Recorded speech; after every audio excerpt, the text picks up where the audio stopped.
Hey, what's up, everybody? Got another podcast here for you. This is podcast number 11, I believe.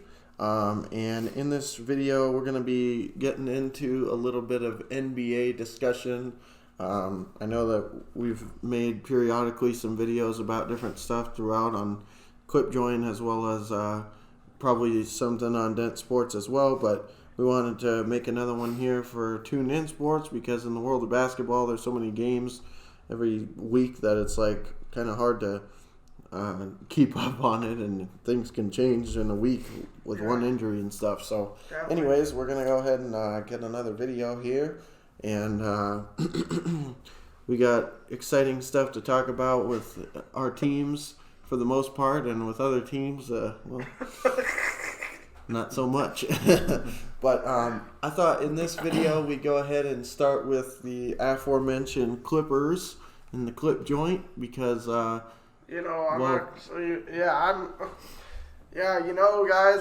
before we get started about talking about my team, I always be dropping Clippers content on the clip joint. If you wanna, come check out my channel, go ahead and subscribe, or just come check us out, whether you like to check me out, whether you like the content or not. And if you don't like the content, make sure and let me know in the comments. If you don't like the content, make sure you leave a nasty message in your DM. Leave a middle finger in the content. Yeah. Click the exit. If you don't like the content, make sure you don't leave without making some noise. But anyways, getting into the actual team though. So far it's been quite the season. Yes. Coming off a 7-game win streak, just lost today to the Hawks.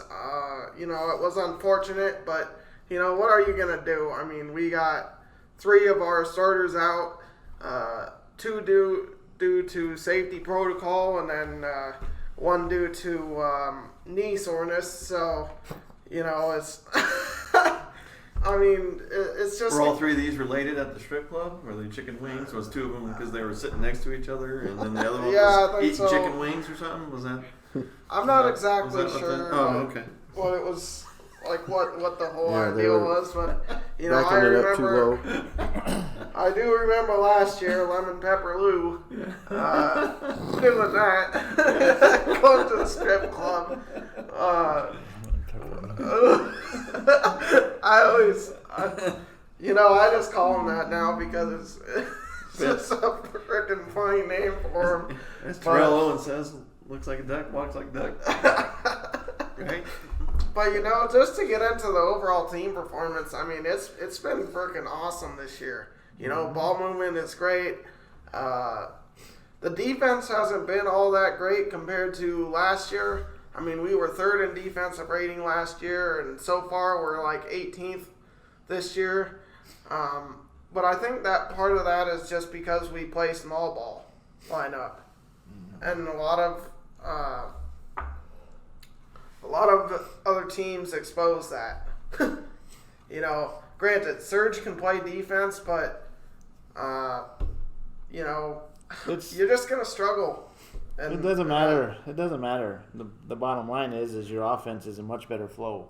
Yeah, exactly. And your teams are not going to be able to stay with you because they're not going to be able to score with you. Yeah, I mean we've had our fair share of games. I mean, I'm pretty sure that we've led like 8 games by 20 points or more at one point.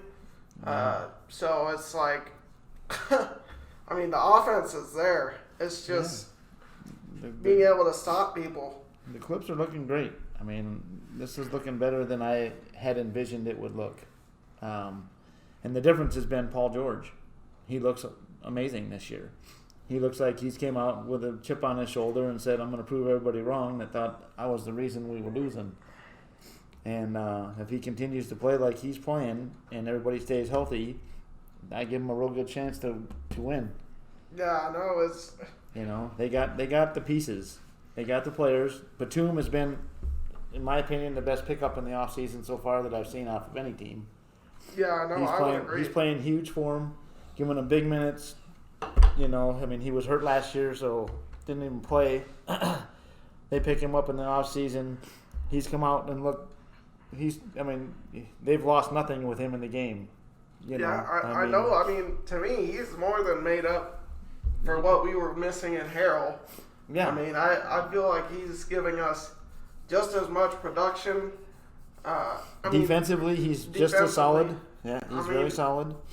I mean, and he's more versatile too in who he can defend, I think, because Harrell, I mean, he's kind of one of those guys where if you have him out defending somebody around the perimeter, well, then you're taking away one of his better attributes, which is, getting rebounds and stuff like that, because he's not near the hole to be aggressive. But, Batum, I think he's, a little bit more agile in that category and able to do both. And, as of recent, it feels like Kennard's been able to kind of find his stride.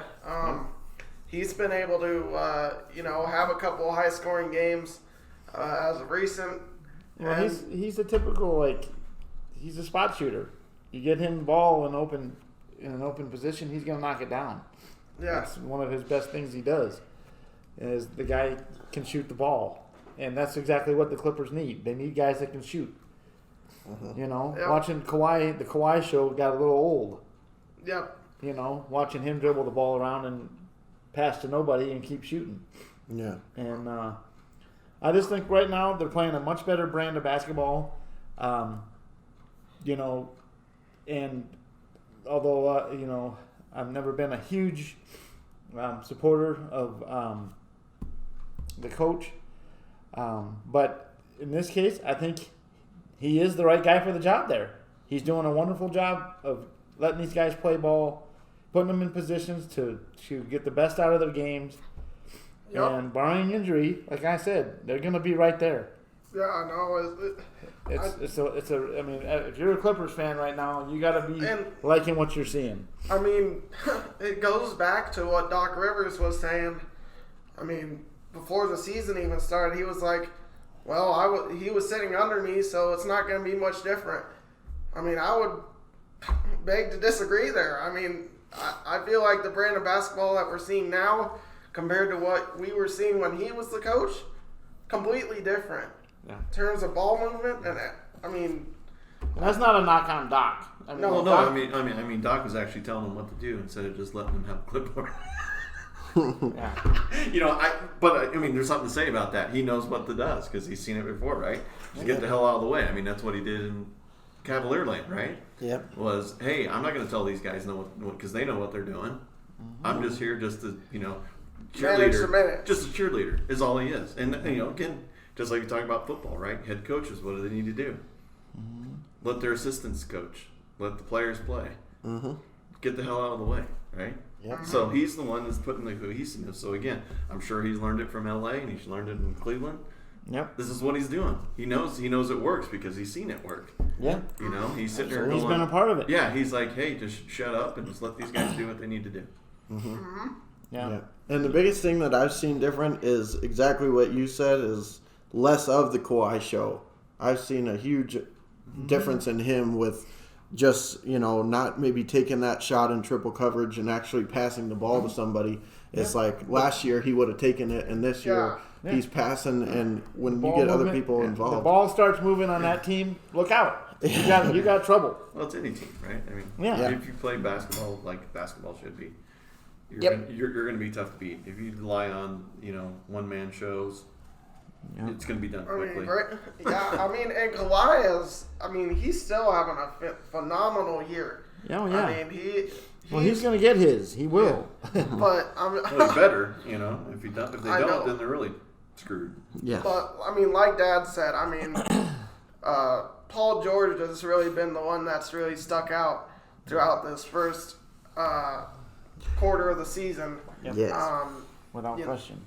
He's really stepped his game up, and if he continues to play like this, especially going into the playoffs, I don't give a lot of teams a chance to beat us, but we'll see. Yeah, no, everything has to work out. I mean, and there's a lot to be said for injuries as well. So yeah. Well, and I think I'm agreeing with you. I mean, you mentioned Batum, and I think that's a really good point. And I think Ibaka too. I mean, in the games that I've watched, he's really allowed them to spread the floor, unlike they ever were able to. Yep. I mean, with Harrell. And, I mean, I know Zubats is still on the team, but neither one of those guys can offer really much of anything outside of around the rim. And with Ibaka there, I mean, you pretty much, depending on the unit, don't have a spot outside of maybe Beverly, and even he's improved in shooting, which, I mean, with the number of open shots he gets because of double teams on everybody else, you'd better see some improvement. Yeah. But I'm just saying, I mean, when you got that going on, I definitely think Ibaka has really done a lot of the small things that maybe don't even show up in the stat book. Yeah. No, same with Batum. And Batum is another guy that, I mean, his impact has really been tremendous. Like, in my opinion, he's allowed a lot of different things to happen there. Uh-huh. Like, you can put him on one of the better players on the other team. He'll guard him.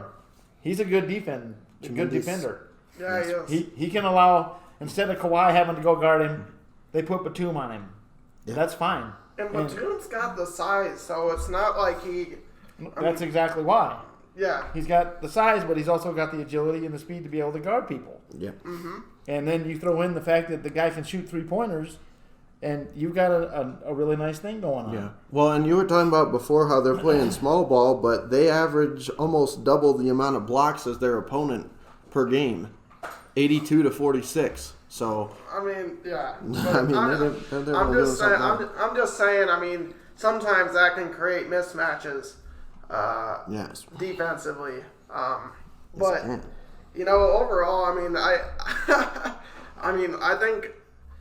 I mean, people who said that Ibaka coming to the team would be a huge deal. I mean, they haven't been wrong so far because, like you said, I mean, he's been providing a lot of the little things. And, I mean, also, as far as rebounding goes, I mean, he's also been performing pretty well in that aspect. Mm-hmm. So he's really been a great fit, which I really was not surprised. He has chemistry with Kawhi Leonard already. Mm-hmm. I had a feeling like he would be able to fit right in. Yeah. So, yeah, and he fit right in real well with his elbow and Kawhi's nose. Whatever it was a handful of weeks ago. I know, mask. I tell you what, Kawhi looked pretty weird with that mask on. Yeah, but he looked even weirder without it. Yeah, probably. He got his junk rearranged there. You know what? We should probably move on to the next team. Yeah. Let's definitely go ahead and do that. Who wants to go next? What about we talk about the Nuggets? Yeah, we can go Nuggets, I guess. Okay, yeah, we can do that. Again, with them, it's like every year, but this year, I know it started out with MPJ on the COVID list, so he hasn't been there for the last several weeks, but he came back this past week. Mm-hmm. So we'll see what Porter can do. Of course, seems like a good addition. So if he's able to play, several minutes, should be good. But, again, it comes down to the usual, right? We just don't have enough horses to compete with everybody else in the conference. Mm-hmm. We don't have a big star. Jokic and Murray are hell of players, but there's no marquee. There's no superstar, right? Mm-hmm. That walks in every night. So there is no Harden, there is no LeBron, there is no Kawhi Leonard or George or there is no marquee. There's no Irving. There's no Durant. There's no Curry. Yeah. There's no big name. Mm-hmm. So we're pretty much going to be floundering in the top 5, I would guess, for most of the season. And we'll see what happens. Again, just like last year, if we catch fire, we can do some damage, but it's gonna have a lot of stuff. It's gonna have to fall. Yeah, exactly. Our ways to do it. Yeah. So. Yeah, I mean, it's been, relatively a kind of rocky start, but like you said, it's been mainly because of injuries. Mm-hmm. This team generally, especially over the past couple seasons, generally hasn't been outside of the top 3 seeds. So, I don't really expect them to be, playing nothing but solid ball, and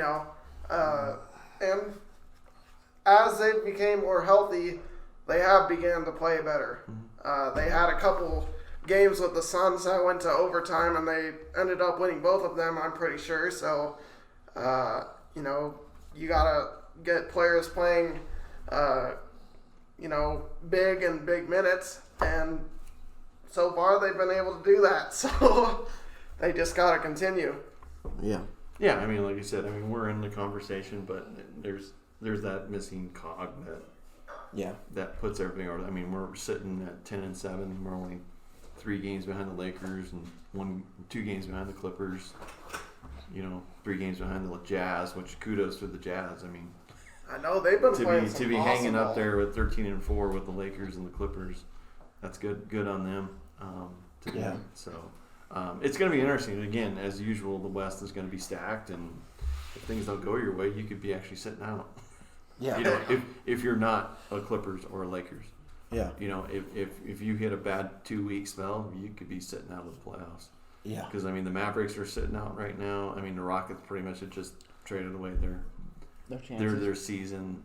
Spurs, they'll hang around, but you can never sleep on the Kings. If they get hot because they're a young team. And of course, the Thunder are going to win it all. So yeah, that's on that. And then the Pelicans, if they can actually get Zion on the floor for a little while, we'll see what happens. But there's a couple teams that Suns, like I said earlier, I think they're going to be in this thing for a little bit. Warriors, if they get more healthy and start playing everything, and then I really watched the other night I think it was the holiday or whatever last week, and I watched a little bit of the Grizzly game, and that team looks really pretty darn good. A bunch of youngsters. If they can get that to gel here soon, with Jay Morant and the kid that was at Duke, the shooter Allen, and there's some there's some other people in there. That's a pretty nice little, again, if they build around the young talent, if they don't trade it away, that's another team that's I think coming around. They're sitting one game above 500. They're at 7-6. They're in the 6th spot.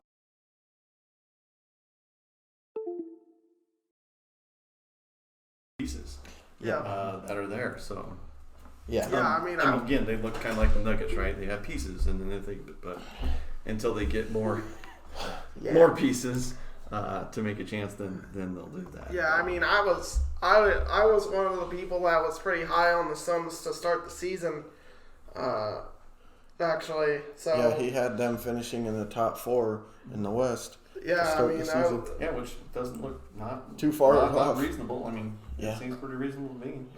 Yeah. So. Yeah, and like you said, the Mavericks are sitting out right now, but they're gonna. Yeah. Eventually they'll get. Yeah. Porzingis just started his first game a couple. Yep.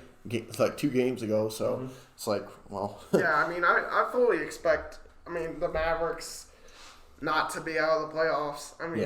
But all that realistically they shouldn't be. Yeah. But still, if you look at it, there's pretty much 1 through 8 you can lose. Yeah. I was gonna say all that to say that the Nuggets, they're in good shape, but you just gotta keep going because there's a lot of hungry animals in the conference, and if you're sleeping, you could. That especially that Western Conference, there's not any bad teams in that thing anymore. No. Even the teams that are not in the playoffs are competitive. Yeah. So you can lose in a hurry. You start getting on a losing streak. Yep. You go on the road, lose 4 or 5 in a row. Guess what? Yeah, you're at the bottom. You're out. Yeah, you're sitting out. So. Yeah. And especially with the emergence of the Warriors, I've been able to watch a few of their games this year, and they're starting to get it together. Wiseman looks great. I think he's going to really be a nice player. I think more so next year probably than this year, but it shows, like you said, they're missing Thompson, and that's the big piece, right? If they had another sharpshooter, good night, they'd be right there. Yeah, Curry, I'm so happy to see him playing at the old Steph Curry level. Yeah. I love watching that guy play. I don't care what team he's on. He's phenomenal to watch. I mean, I love it. I love how great of a shooter he is, and he's a gamer, man. That's what you want. Yeah, and you've enjoyed watching Oubre and. Yeah. Well, No, I'm just kidding. but I think moving forward, I think the Nuggets will be fine. I see them making the playoffs and probably being in the top 5. But like he said, I mean, come playoff time, the depth and the star quality and stuff really starts to show up. And barring a trade going into it, I don't see a different result than last year, where they can beat probably just about anybody until they run into the Lakers, the Clippers, and then they get sent packing. And until they bring in either another big piece or just draft somebody that takes the world by storm. They did knock us out last year, so trade deadline. Well, yeah, but I think the Clippers are better this year than they were last year, so I think that they would beat. No, like I've always said, and I thought they missed the boat, is they should have went after Westbrook, because that would have been the piece that would have been perfect for him. Yeah, gives them a ball handler, gives them a shooter, gives them. Could still happen. No, but I'm just saying that that's what they need, right? They need that star. Right. They need that guy that's the focal point to get onto the team. They can't do it with Millsap. They can't do it with these role players, Harris and X, Y, and Z. Yeah, they don't have that marquee player. Even though I know, like I said, Jokic is and Murray are fantastic players, and that's what's kind of but it reminds me of, hey, we have Carmelo Anthony, we have we have these pieces, but we don't have it. Like I said, that NBA marquee player. Yeah. Mm-hmm. No, but I think as they get near the trade deadline, I think they make a move because they were so close, and if they're still sitting right where they are, 3rd or 4th seed, whatever, 5th seed, whatever. I mean, as long as they're in the mix, then that's. I think they try to do something. Yeah. I mean, seriously. I mean, they're not too far away.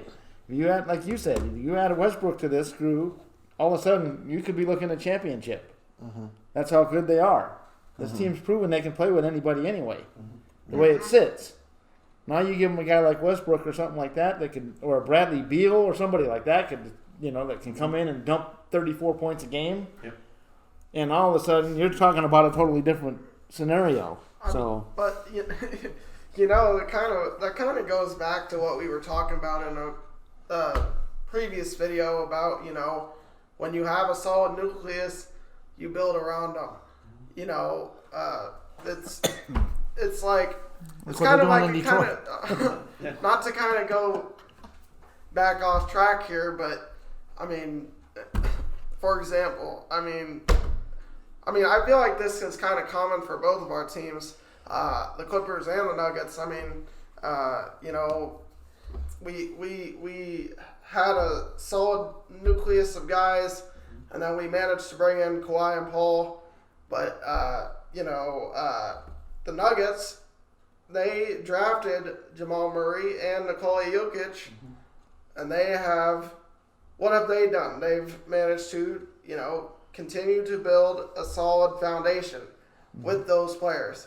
They haven't said, "Oh, we'll go trade them away." They've kept them.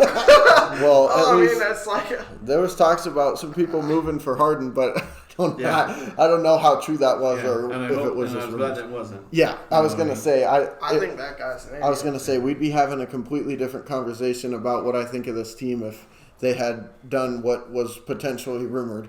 But yeah, I think they'll be fine. But like I said, I even include the Clippers because, well, first of all, last year the Clippers had 20-point leads in 3 of the games that they lost to them. So, if they even just hold on to that, they win last year. And I think this team is better than last year's team. So, I think with the way that the Nuggets sit, I set them literally exactly at 3rd, pretty much. I think from 4th down, they could put up a series, if not beat anybody. But number 1 and 2, the Clippers and Lakers, I think they probably lose to both of those teams the way the roster is currently constructed. But, let's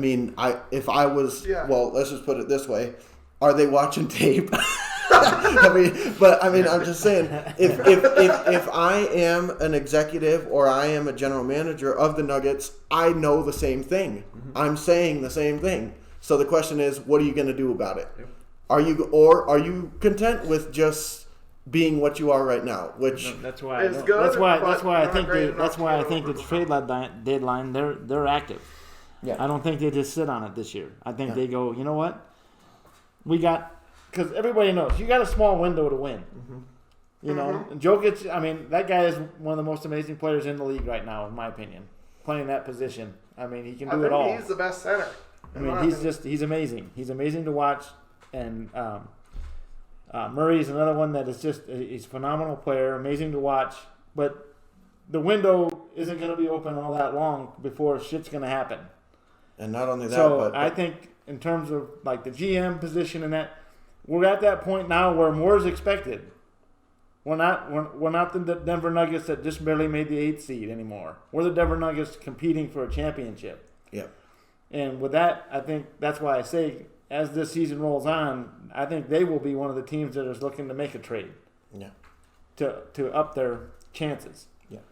I really do. Yeah. Well, like I said, I mean, all I'm saying is that if I am one of those people, I'm saying the exact same thing that we just said.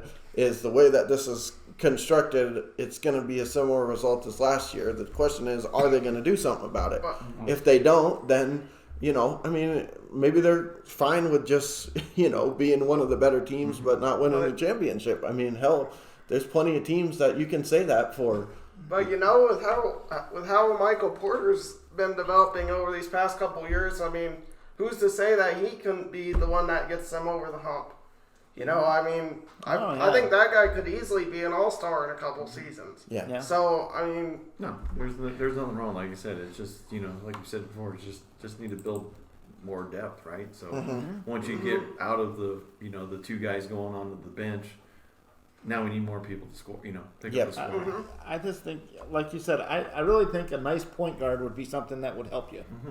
Hell, I think even Derrick Rose going there would be awesome for him. Yeah. I mean, I know Detroit's in the, isn't afraid to get rid of guys. So, I could really see it. I mean, and really, I think Derrick Rose would actually be a very good fit there. Derrick Rose is still playing at a high level. Yeah. He's scoring over 20 points a night. Yeah. I mean, now is he the Derrick Rose that won the MVP? Probably not. But he's still productive. Yeah. Well, and the other thing is too, just real quickly, is like you were talking about with the window. I mean, they drafted both these guys, but I don't think either one of them has gotten their big contract yet. So at some point soon, you're going to have to pay for them. I mean, it's kind of like the Heat right now too. It's like they got all these guys and they can afford to bring in all this extra talent because some of their biggest players are on their rookie contracts taking no money. But, in a couple of years, Jokic is going to need to get paid and Murray's going to need to get paid. So then you got all that money that you were maybe spending on pieces now is going into them and you don't have as much money to spend on pieces. And then shortly after that, presuming Porter turns into what we think he could be, or even if he doesn't, and he's just what he is now, if they want to keep him around, he's going to have to get paid. And then all of a sudden you don't have as much money for other stuff. But then again, you're paying a guy like Millsap who, is kind of deteriorating a little bit.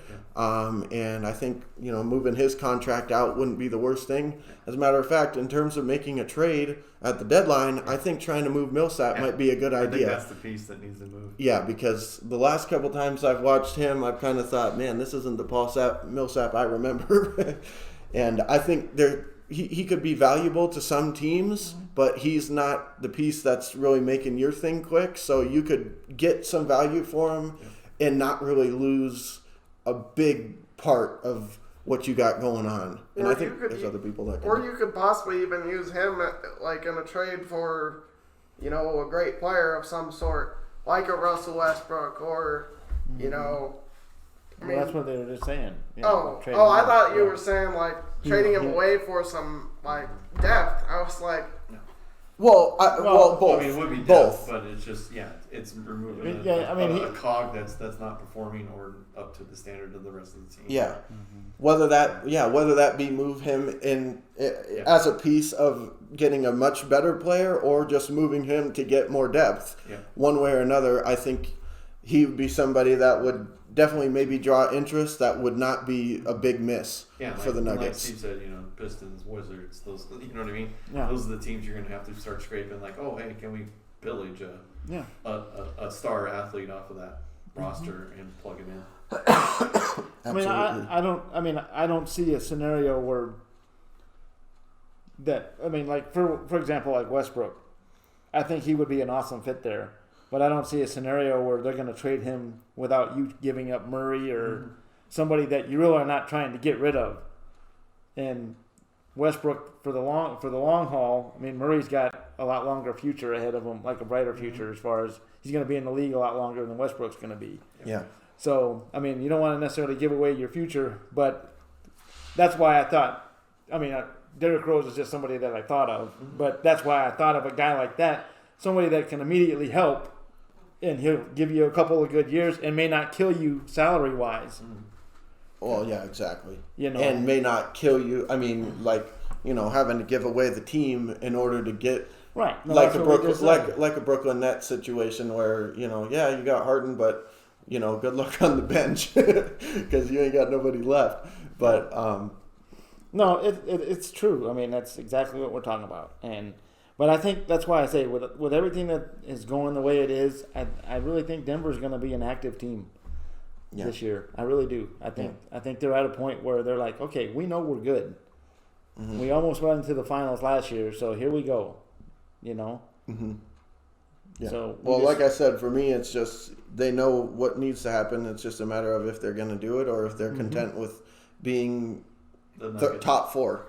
Being the Nuggets. Exactly. Because again, this is the same thing. Well, how are we going to fail? Because that's automatically because we're the Nuggets. We know this. Yeah. There isn't any, like you said, they're the Detroit Lions of the NBA. You know what I mean? It's just to the point where it's just like, oh hey, great years, but did we actually make those steps to make them better to get into the next step? Because again, they've never been to a finals. So. Yep. Well, I think like I said though, I think the expectations have changed. And I mean the ownership's not blind; they can see how close they are, and if they can do something to make that, just put that over the edge where it's not going to kill them financially, and like you said, if they can move a piece like Millsap that's kind of aging, still got some decent game in him, but not quite the player he was 2 years ago. Then I think they look to move it. Mm-hmm. Pick up a guy like JaVale McGee. Yeah, bring him back, right? Because we already had him. Yeah. He started in Denver, didn't he? Yeah. Yeah. But I mean, it's just one of those things, though. I mean, I think there's a lot of options out there for him, and I think they're going to probably be an active player. I really do. I think they should be. Because now's the time. So Pelicans, if you're listening, we need Zion for cheap. Yeah. No stop for Zion straight across. Yeah. That'll help us completely. Yeah, absolutely. Well, I mean, hey, it works for the Lakers, right? I mean, they can pillage whoever the hell they want and put them on their team, right? They went to New Orleans and said, "Hey, give us Davis, will you?" Oh, okay. Yeah. You know what I mean? Why not, right? Yeah. Why not the Nuggets? Yeah, Exactly. Exactly. Yeah. Speaking of getting pillaged, we've finished with the positivity for this video. We got 2 more teams left, and it's not too pretty no matter which way you slice it. Yeah. So. So do you want to keep staying in the West with the Thunder and the? Yeah, sure. Yeah, we'll do that. We got the Thunder going on next, and boy, they ain't got too much. Yeah, you guys got a lot of ping pong balls, right? You guys got a lot of draft choices. Yeah. So exactly. We'll see what happens with that. Yeah. I mean, which is even weird because we always talk about the NFL stuff and talking about drafts and hit and misses. I mean, you look at the NBA. I mean, how many misses can you get? I mean, there's so many misses.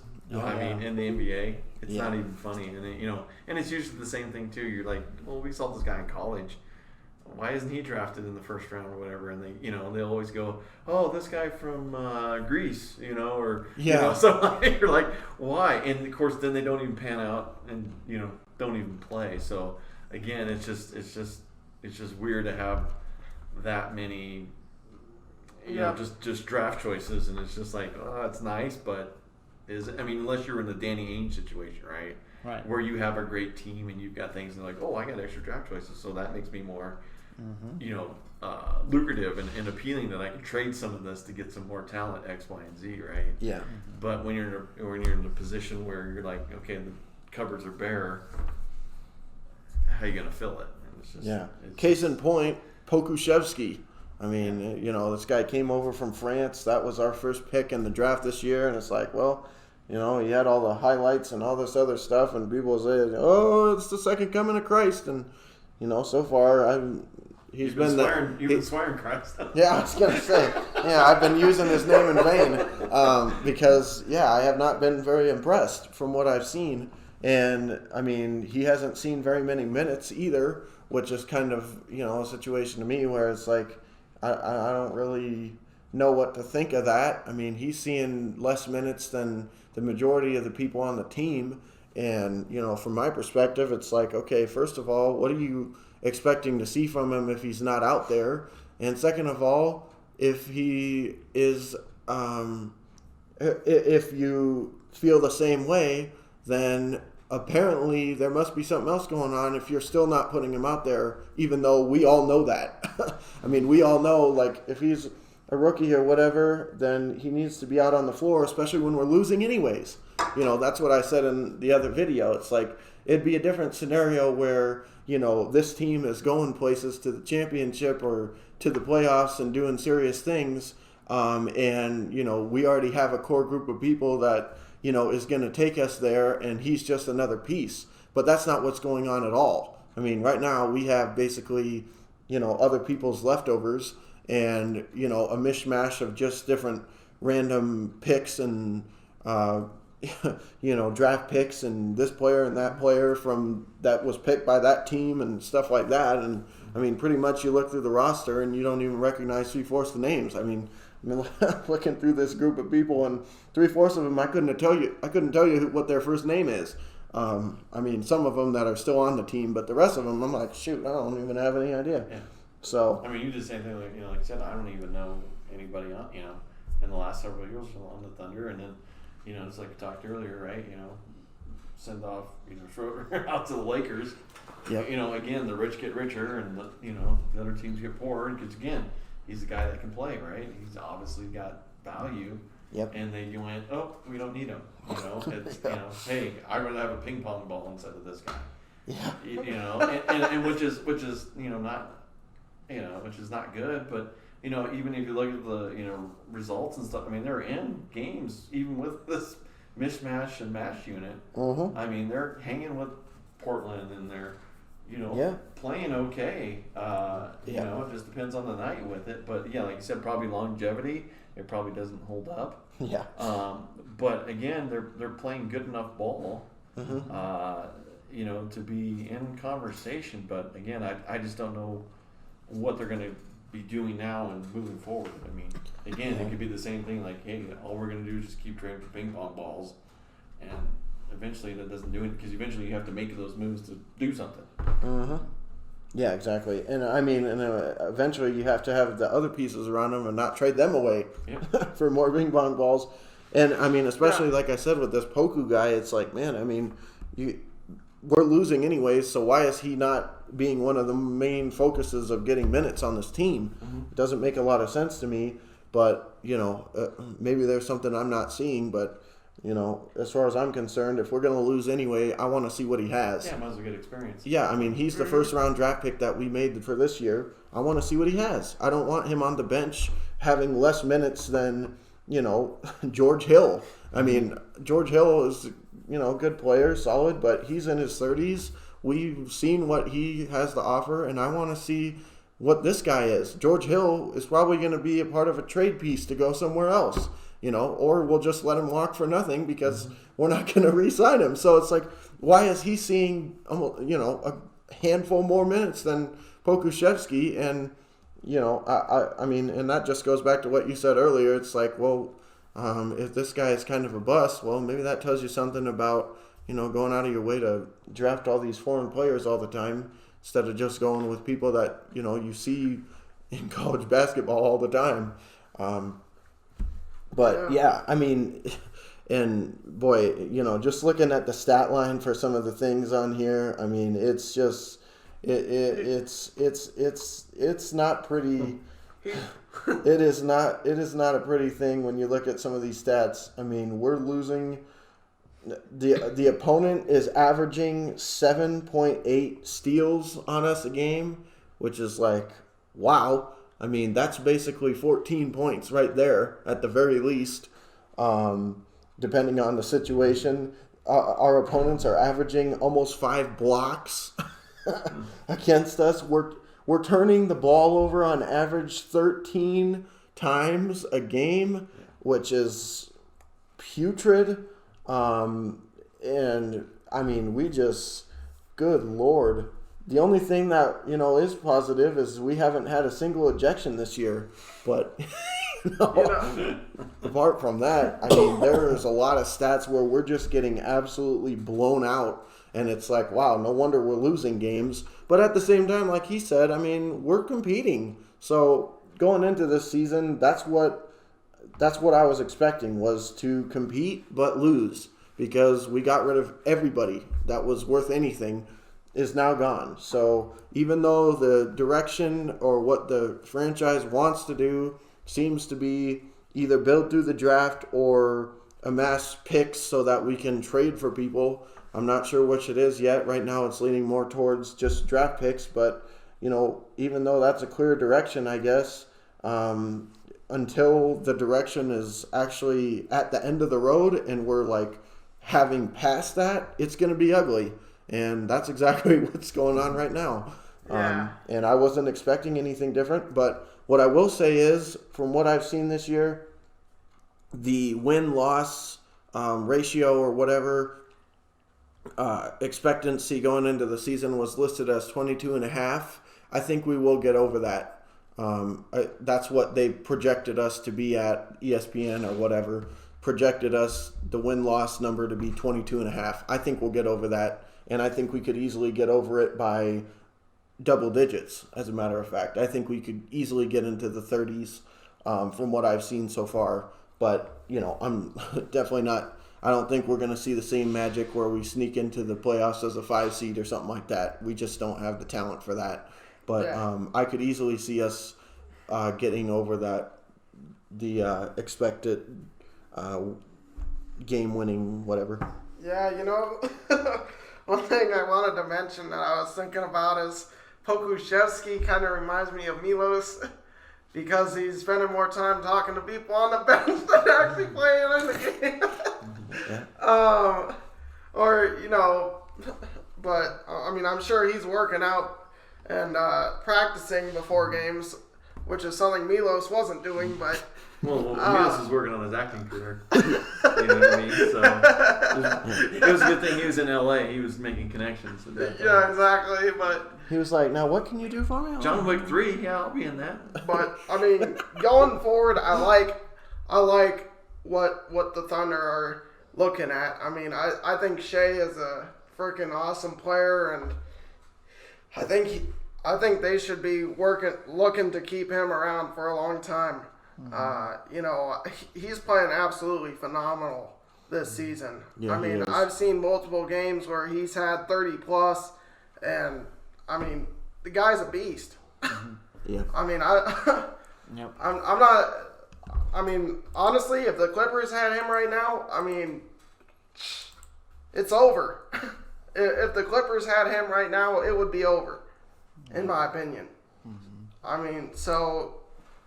I mean, if they can keep him around, and then also, some of these draft picks that they have stocked up, honestly, I think they should try and trade them away for a big name of some sort.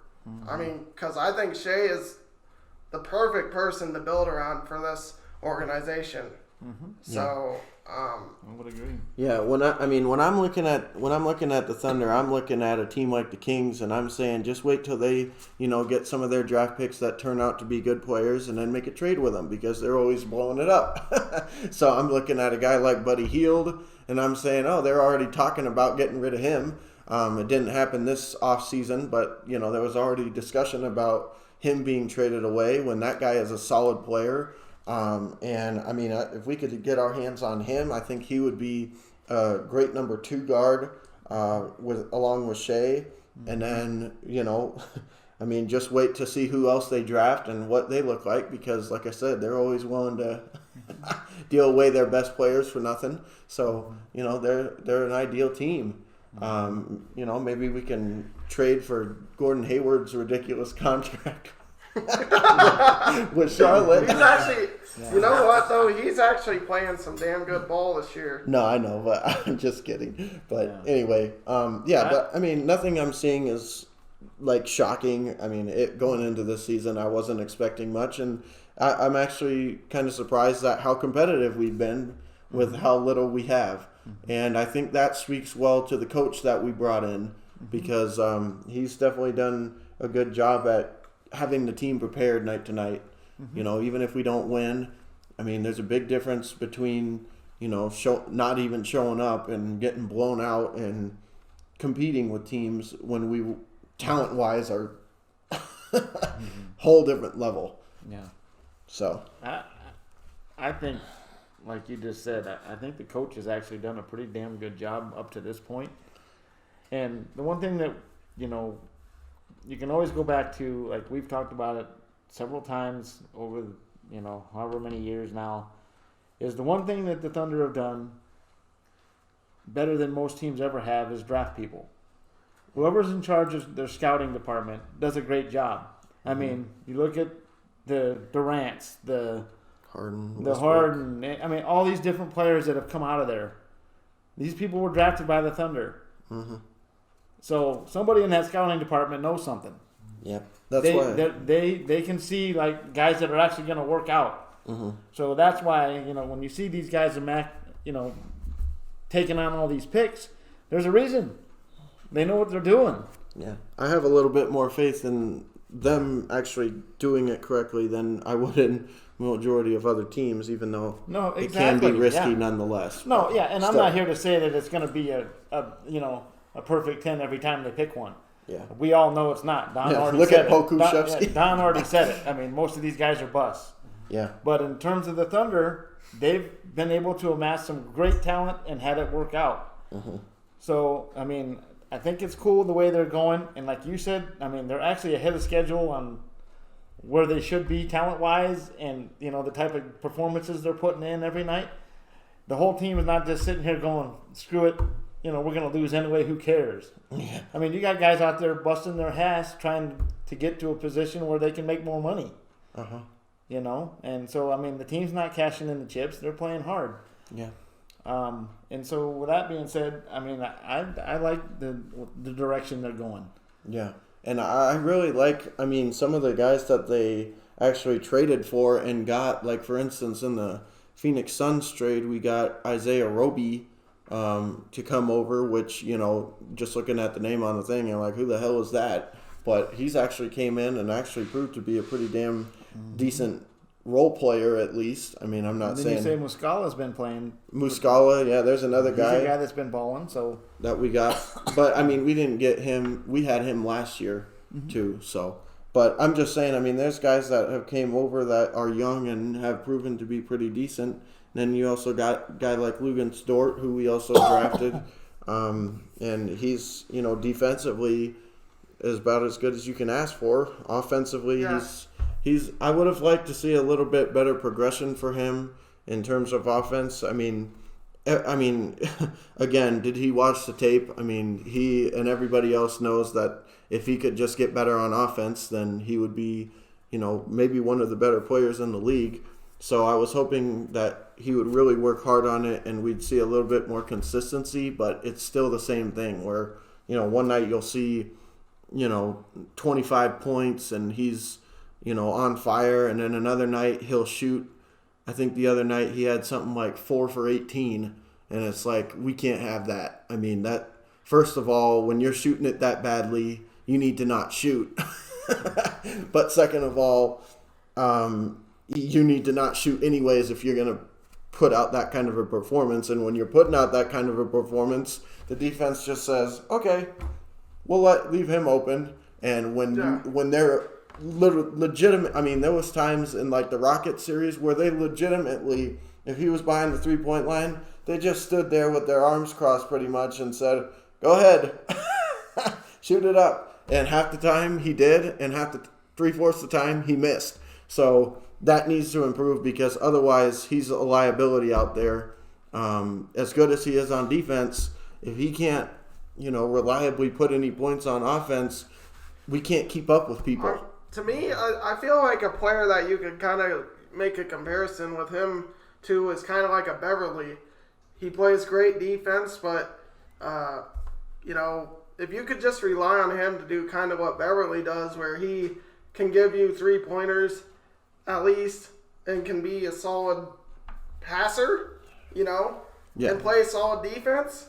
Well, I mean, he would be... No, I agree with you, but the difference is that Beverly has Paul George, Beverly has Kawhi Leonard, Beverly has Ibaka, Beverly has all this other stuff, and I'm just saying, Lugens Dort has Darius Baisley, Isaiah Roby, Al Horford, Pokuševski, the guy who mops the sweat off the floor, Josh Jackson or Justin Jackson, whichever. But still, there's a pretty big fall off there. I still think it's a kind of good player comparison.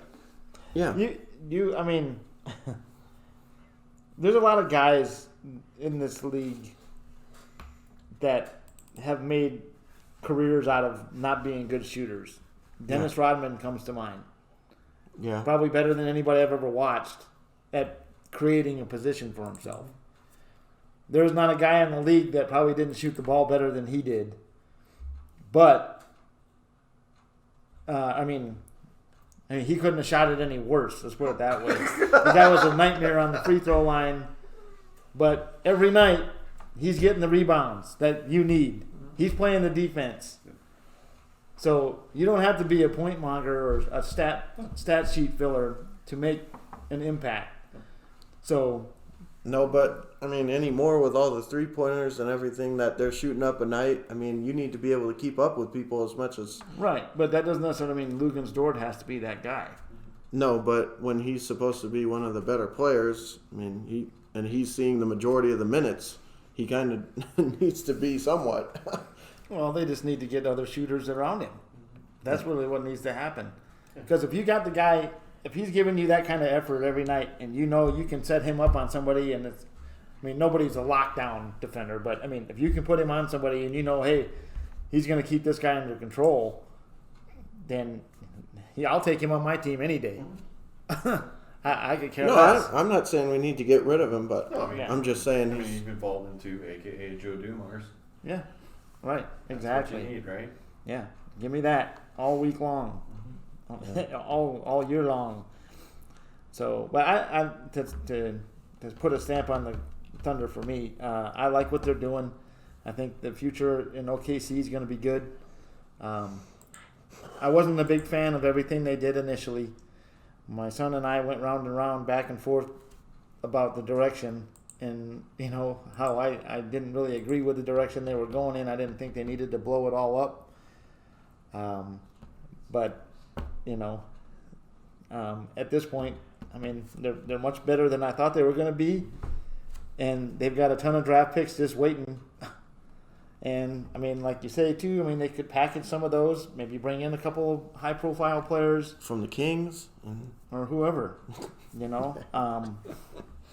to try to speed up the process a little bit. Mm-hmm. But I definitely like the moves they've made, and the fans are probably pretty damn proud of the way they're playing, truthfully.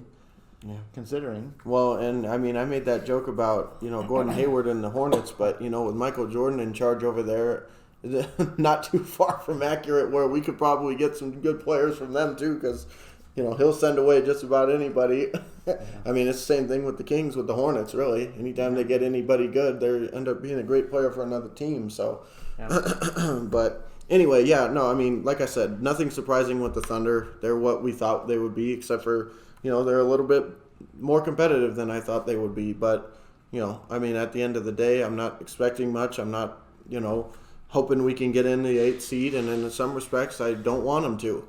I'd rather them, stay out of the playoffs, figure out what they need to do talent-wise. And I honestly wouldn't be upset. I honestly wouldn't be upset if they were kind of active during the free agent or the trade deadline with, like, maybe moving a couple of people, like Horford, for example, in favor of getting more draft picks or more young talent or something like that. Because, a guy like Horford, for instance, I mean, he's one of those guys like Don was talking about with Millsap and some of these guys that, he's kind of up there now, but he could add a value to a team that needs maybe one more solid piece or something, and he could feasibly be that for that team. But, on my team, he's not going to make or break what we got going on. So, I mean, unfortunately, Yeah. He's an extra set of he's an extra set of 6 fouls for somebody during the playoff stretch. Well, exactly, that too, exactly. Go out there and hack him. There you go. Yeah, but I mean, when you're looking at guys like Muscala and Isaiah Roby and some of these dudes, I mean, I don't think whether or not Horford is suiting up is gonna determine what we do with the rest of our season. So. Well, they probably brought Horford in too to kind of work with the young guys that are there. And yeah, try to no, teach exactly, them. And that's. I mean, Horford is a great player. Yeah, I mean, everybody gets a little long in the tooth at some point. So, and I mean, if he went to a team that I think he could have an impact on somebody's team if he wanted to. Yeah, well, I mean, that's why I said. I mean, if there comes trade deadline, I could feasibly think that he would be someone might be interested in, and we could actually get some value for him. But only problem with him is his contract is really, really bad. Yeah. As a matter of fact, a lot of people were saying that we're the only team stupid enough to take him in the first place because no one else was even interested because of how bad his contract is. So unless we restructured it on our end, I don't think we're going to be able to get rid of him even if we wanted to. But regardless, I'm just saying, I mean, there's some pieces on the team that I still wouldn't mind seeing being moved and being active in the trade deadline because, it may not make a difference this year, but, it could make a difference down the line just to get a couple more pieces and maybe not, maybe shorten the amount of time we're waiting another year. Move it up, our timeline up a year by making a couple of moves for some pieces here and there by getting rid of some players. So anyways, let's go ahead and move on to the wonderful Pistons squad. The world of Detroit? Yeah, the wonderful world of Detroit sports. Well, I mean, Detroit is no different than any other team in this city. They're good at finishing last right now. Truthfully, as I look at the roster on this team, the team actually does have some talent in positions. You have potential. And, I mean, truthfully, I like what I've seen from the rookies this year. I really like. I think Sadiq Bey looks really nice. And Killian Hayes looks nice. I mean, these guys are rookies. So, I mean, they're only going to get better as they go. I mean, we've got some guys that are long in the tooth as well. I mean, Blake Griffin. I don't know. I mean, Derrick Rose. I mean, these guys are, probably pieces that are not going to be there much longer. Yeah, I mean, like if I was the Pistons, I would be looking to trade Blake Griffin and D Rose for like either draft picks or some young talent. Mm-hmm. I mean, because you already got a young nucleus there that's going to probably be there for a long time. Mm-hmm. Or, of course, they'll do what typical teams do where they just trade them away. But, like the Kings. But, if I was them, I would be, kind of doing what the Thunder are doing. Mm-hmm. They brought in Shea.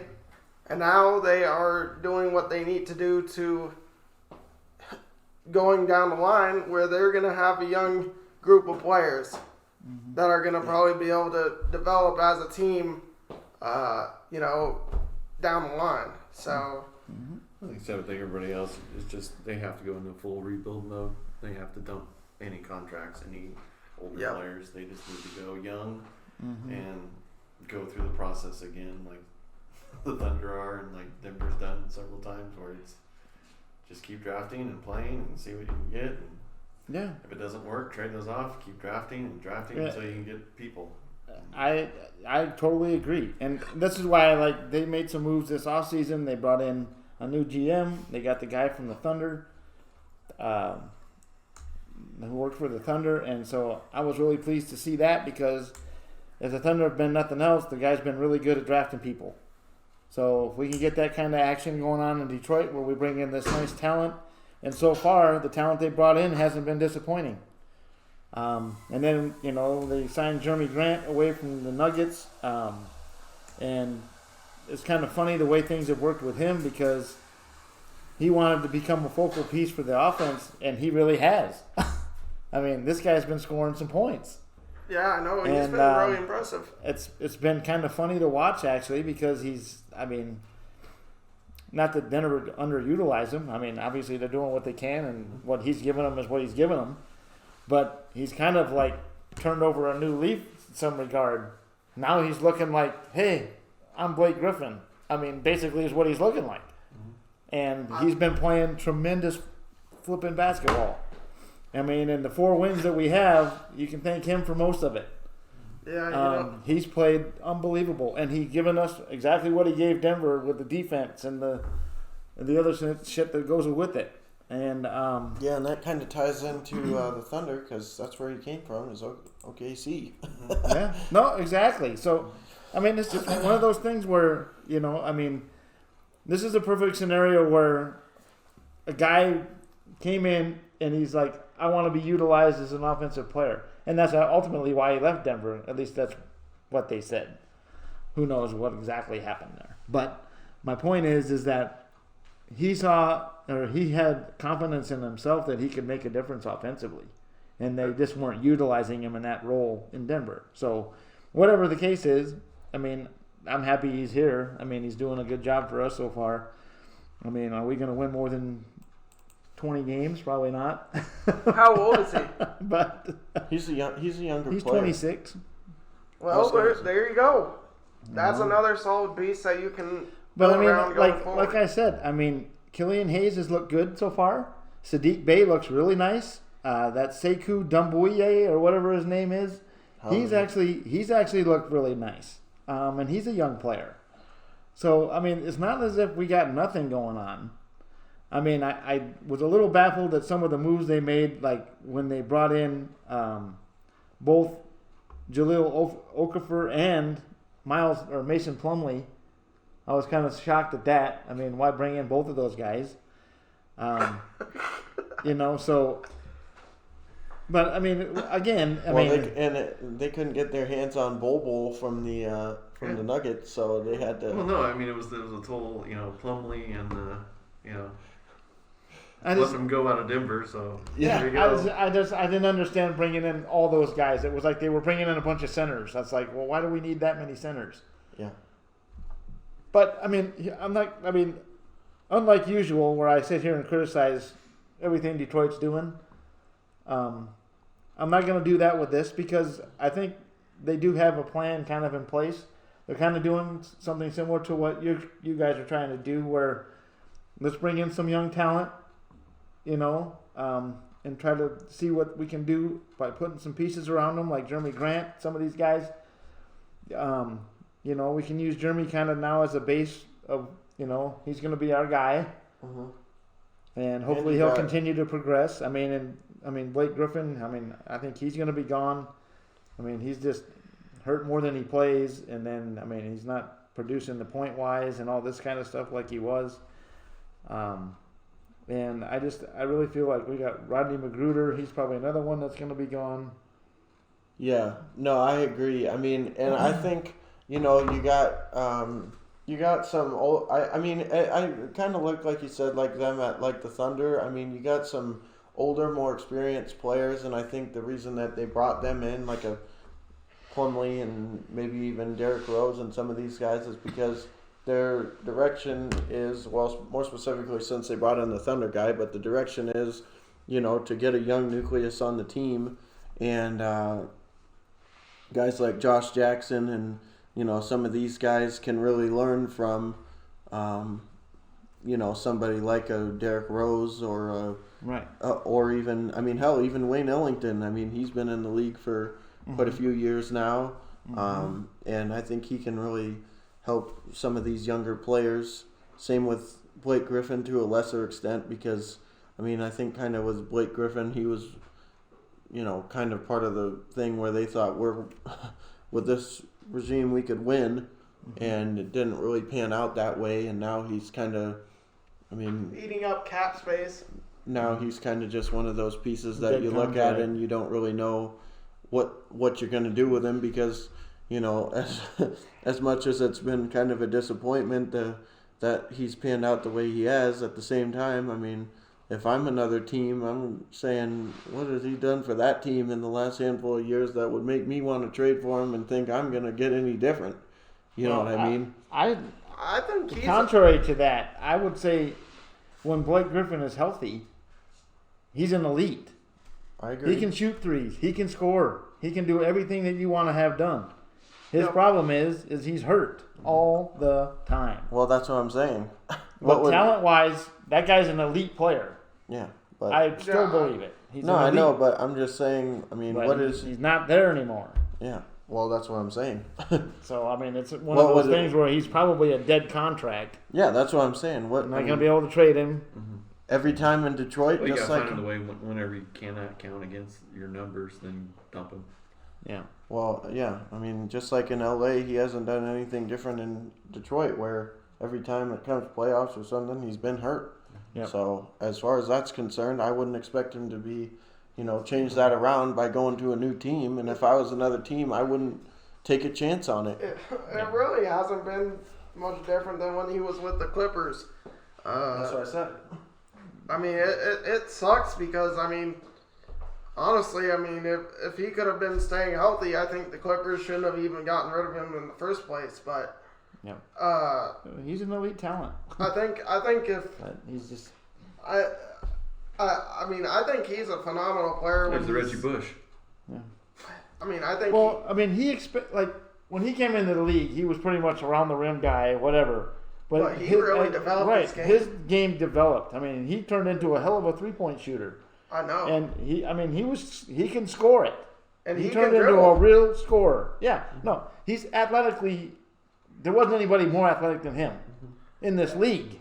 I still don't think there's much that he can't do. He can do everything.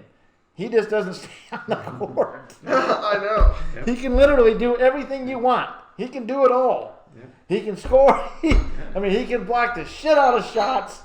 He can do it all. He's a freaking beast, but he just amazing talent. He runs a 4-3 good. Amazing talent. And when he's right, there's not a lot of people better. Yeah, but it's just unfortunate. It's just unfortunate that it's not been that way. And now here's the kind of thing that would happen to Detroit is, they'd send him somewhere, and then he'll everything that he hasn't been, he turns into for the team he goes to.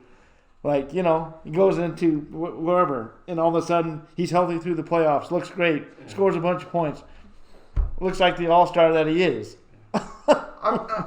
I mean, like, if you guys were to move him, though, where do you think he would be a nice fit? I couldn't even really make that assumption yet. I mean, he would fit anybody anywhere. Yeah. But it just depends on whatever their situation is with cap money. Right. That's the only reason I say it, because it's contractually. I don't know what. Yeah. What who could take on his contract. Yeah. But I mean, there's nobody that he couldn't help.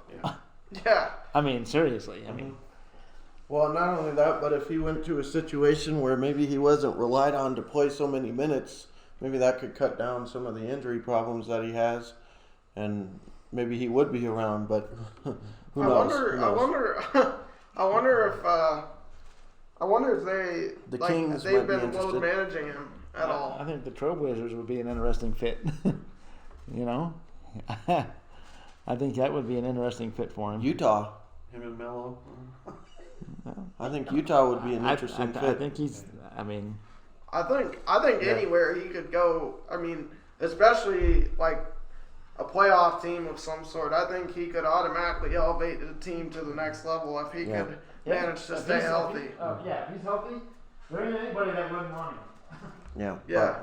Unfortunately, he's actually pretty funny with those celebrity roasts too. So I mean, he is. He was actually. I was really surprised at that. I was like, oh man, he's actually pretty funny. Yeah. With some of that. So hopefully, he can find his talents back in LA. Yeah. Exactly. But maybe on the probably other not one. with the Clippers. No, but you know what I mean. It's just Yeah. who knows that it's on there. But it was just pretty funny though. That Just seems to be how it works out, though. yeah. But yeah, I mean, it really is unfortunate how his career has turned out. Because I mean, like we've said, I mean the guy, talent-wise, is like can't get much better. So it's, but he just hasn't had luck with injuries. Yeah. And unfortunately, I have a feeling like that's going to end up being his downfall. Yep. I mean, it's going to be hard for teams to be like, oh, I'm going to make a big trade for this guy. I mean, just the value is going down and down, more down as he goes. So. Well, now, and not only that, but now age is catching up too, because he's in his 30s. Exactly. It's at the point, like you said, they have to start shedding and then just do a rebuild. Yep, absolutely. So, Absolutely. but their logo looks good in Stafford's house that he's selling now. I saw that today. His $16 million house that Stafford's selling. His basketball court is pretty sweet. It's got had the Pistons logo and everything with it. I was like, man, that's pretty sharp. Yeah. Yeah, he's on top of that, but unfortunately, well, no, he's selling, so that's what the Pistons should be doing, selling. And actually, let me help you with your move. Yeah, start selling this. That kind of has to do with the Clippers. I mean, with the Pistons, is I actually read that the Clippers are trying to trade for Derrick Rose. And I mean, I don't know how I feel about that, but. I feel like the Clippers would be a team that actually would have a lot to offer a team like the Pistons. They could possibly give away some young talent in return for Derrick Rose. I mean, I think they could. Mm-hmm. I think that kind of trade would work out well for both sides. Because Derrick Rose is another guy to me that he has a lot of value. I mean, he's still playing a high quality brand of basketball. But that depends, though. I mean, because again, he has the same situation, right? I mean, he's a little bit lesser than Blake Griffin, but he's often injured. Yeah. And if you give up Beverly or whatever one of these players that obviously it's working, you can screw up the whole nucleus. Because guess what happens if Rose goes down? Yep. Then you got nothing. Then you're toast.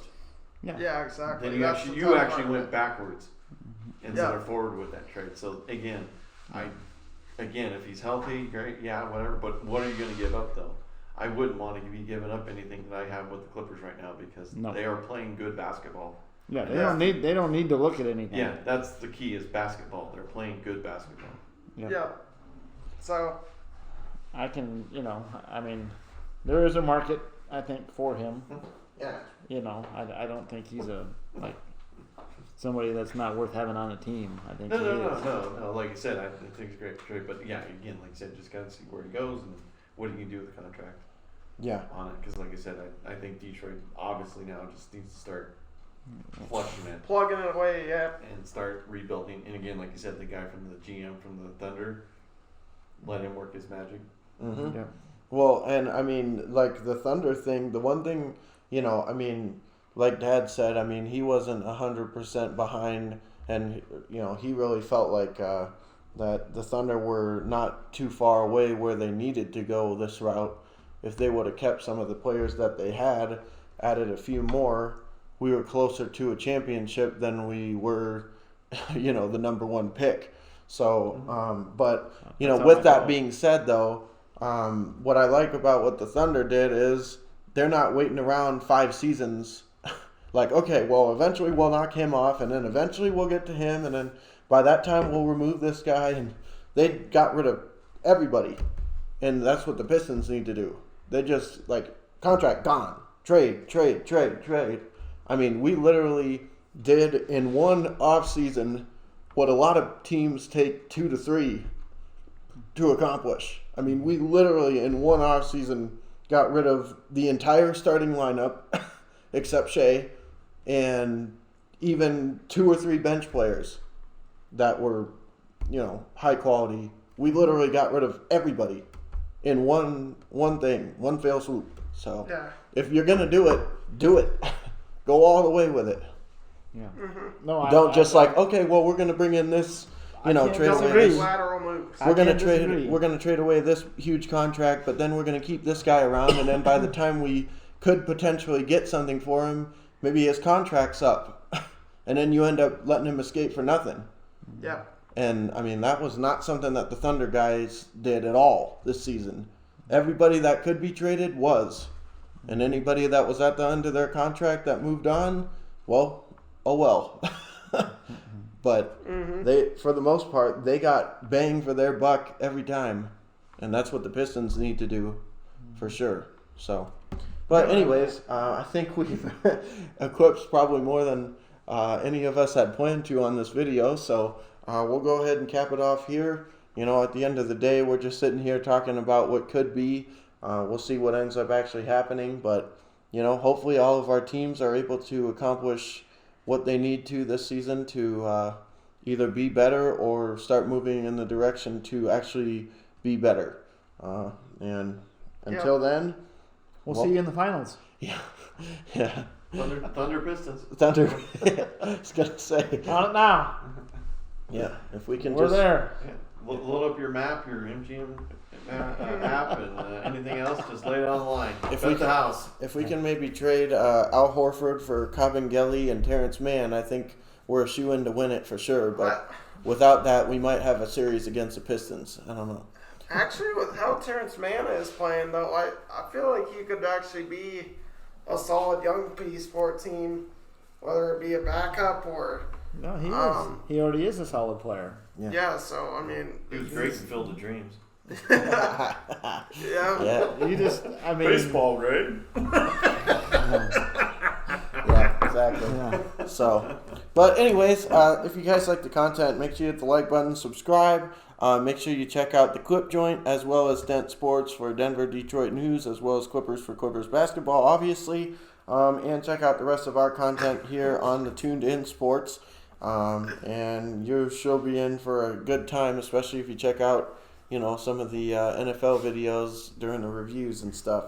Great stuff. So, anyways, Bryson, Bennett, Steve, Done. see you guys in the next video.